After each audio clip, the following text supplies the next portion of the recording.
Olá e sejam muito bem-vindos. Que livros é que definem uma vida?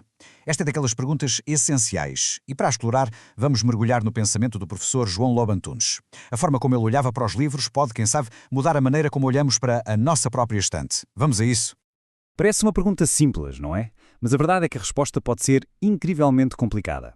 Afinal, qual é a obra que mais nos marcou? Aquela que nos moldou ou à qual voltamos sempre, vezes sem conta? E olhe que não somos os únicos a sentir esta dificuldade. O próprio professor Lobo Antunes admitia que não era fácil. Com tantos livros fantásticos que lemos ao longo dos anos, escolher só um parece uma missão impossível.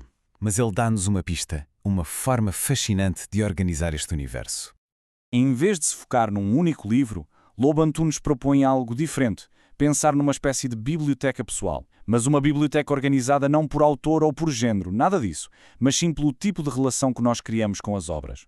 E como é que ele faz essa arrumação? Bem, ele divide tudo em 3 grandes categorias. A primeira é curiosa. São aqueles livros de que gostamos tanto, mas tanto, que até temos medo de lhes pegar outra vez e quebrar o encanto. Depois, claro, os grandes clássicos, como os russos, aqueles que já provaram tudo o que tinham a provar. E, por fim, a categoria mais intrigante de todas. É isto. Esta é a ideia central. A de que há livros que funcionam como um espelho. Não somos só nós a lê-los. De alguma forma, são eles que nos decifram, que nos revelam a nós próprios. Para João Lobo Antunes, havia 2 exemplos perfeitos destes livros que nos leem. O Dom Quixote de Cervantes e, claro, os Lusíadas de Camões. Para ele, estas 2 obras eram mais do que literatura, era uma espécie de bússola para se compreender a si mesmo e ao mundo. Mas atenção, esta biblioteca pessoal não era feita só de ficção. Lobo Antunes era um leitor de horizontes muito largos e a sua visão sobre os livros de uma vida estende-se a outros géneros que ele considerava fundamentais. Ele, por exemplo, valorizava imenso a poesia, e aí, para ele, Camões estava num pedestal acima de todos. Também se interessava muito por biografias, que via como uma forma de perceber a humanidade. E, claro, era um grande apreciador da boa prosa em português de autores como Oliveira Martins.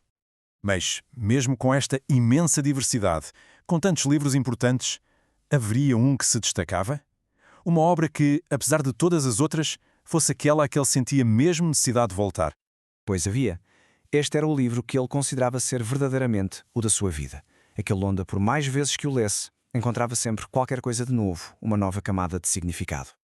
E essa obra, esse porto de abrigo literário, era nada mais nada menos que a obra-prima de Eça de Queiroz. Os Maias. De todos os clássicos, de todas as leituras, era a este romance que ele regressava sempre. A grande questão, claro, é porquê? Lobo Antunes dava 4 razões principais. Primeiro, a beleza da escrita do Eça, que é indiscutível. Segundo, a forma genial como o romance consegue captar a essência do que é ser português. Terceiro, a coragem de abordar de frente o grande tabu, o incesto.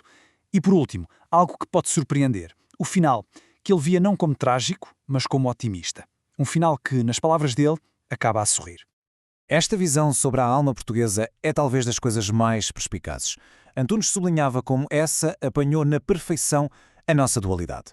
As qualidades que temos, que roçam defeito, e os defeitos que por vezes quase parecem qualidades. É uma reflexão incrível sobre a nossa identidade. Para além da literatura, houve um pensador que teve um impacto igualmente profundo na sua vida. Alguém que não escreveu romances, mas que de certa forma lhe ensinou a viver. Esse grande mentor foi o filósofo Michel de Montaigne. Lobo Antunes chegou a dizer que foi o intelectual que mais o marcou. E por quê? Porque Montaigne teve a audácia de escrever sobre si mesmo para tentar perceber os grandes problemas universais, como a morte, mostrando que o caminho para entender o ser humano passa por uma reflexão honesta sobre o nosso próprio eu. E assim, ao percorrer a biblioteca de João Lobo Antunes, voltamos àquela ideia inicial. A ideia de que os livros mais importantes não são apenas os que lemos, mas sim aqueles que, de alguma forma, nos conseguem ler a nós. No fundo, esta viagem de Lobo Antunes acaba por ser um convite à nossa própria reflexão. Se os livros que amamos funcionam como um espelho, que imagem é que eles nos devolvem sobre quem somos? A resposta é essa, está na estante de cada um, à espera de ser descoberta.